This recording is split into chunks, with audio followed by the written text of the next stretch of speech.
Picture this: you're standing on the surface of Mars 50 years from now, breathing fresh air without a spacesuit, watching clouds drift across a blue sky. Sounds impossible? Well, some of the world's brightest scientists think it might happen. Today we're diving deep into terraforming, the ultimate planetary makeover, and separating Hollywood fantasy from scientific reality. So what exactly is terraforming? Simply put, it's the process of transforming a hostile planet into one that can support human life without protective gear. The term comes from Latin, literally meaning earth-shaping. While science fiction has been exploring this concept for decades, real scientists are now seriously studying whether we could pull it off. Let's start with how Hollywood imagines terraforming works. In movies like Total Recall, massive machines called atmospheric processors magically create breathable air in a matter of hours or days. The 2012 film Red Planet shows us terraforming through genetically modified algae that rapidly transforms the Martian atmosphere. Then there's Avatar, where an entire moon already happens to be perfectly habitable for humans, conveniently skipping the terraforming process altogether. These sci-fi scenarios make terraforming look surprisingly simple.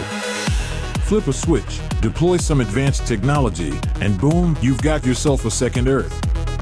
But here's where reality gets much more complicated and fascinating.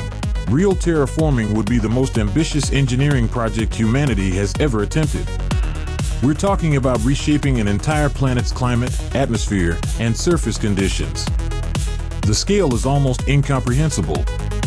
To put it in perspective, if building the Great Wall of China was like constructing a sandcastle, terraforming Mars would be like rebuilding the entire Sahara Desert grain by grain. Mars presents some unique challenges that make it our most realistic terraforming target.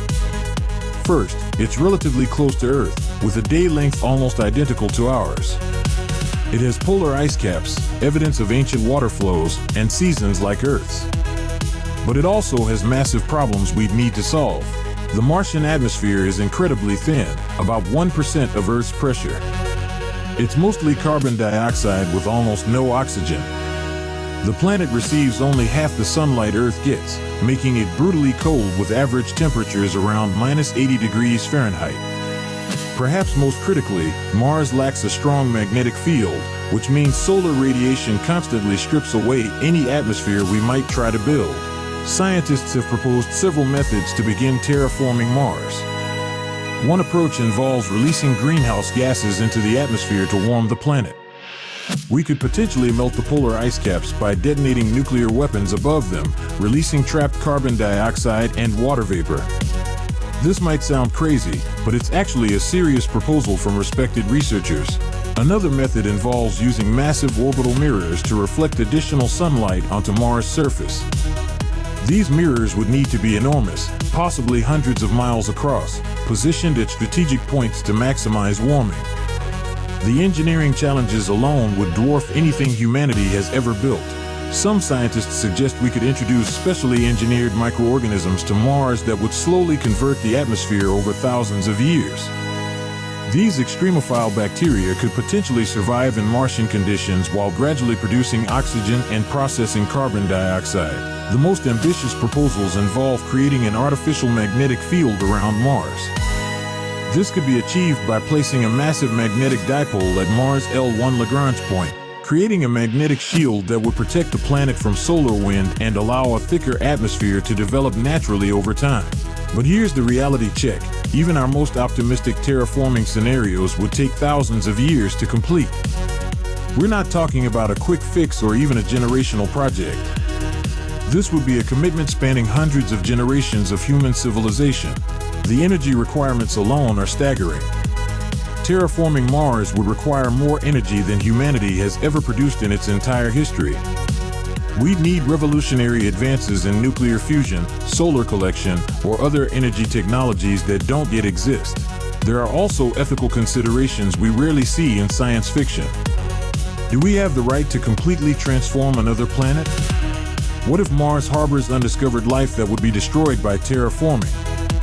Should we focus on adapting ourselves to Mars rather than changing Mars to suit us? Some scientists propose an alternative called paraterraforming, where we create enclosed habitable spaces on Mars rather than transforming the entire planet. Giant domed cities with controlled atmospheres might be more achievable than planetary-scale engineering. The timeline for any real terraforming project is measured in millennia, not decades.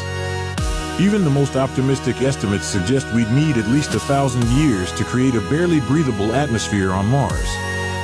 Compare that to sci-fi movies where terraforming happens in days or weeks. Current technology puts us nowhere near ready for terraforming. We're still learning how to keep small crews alive on the International Space Station.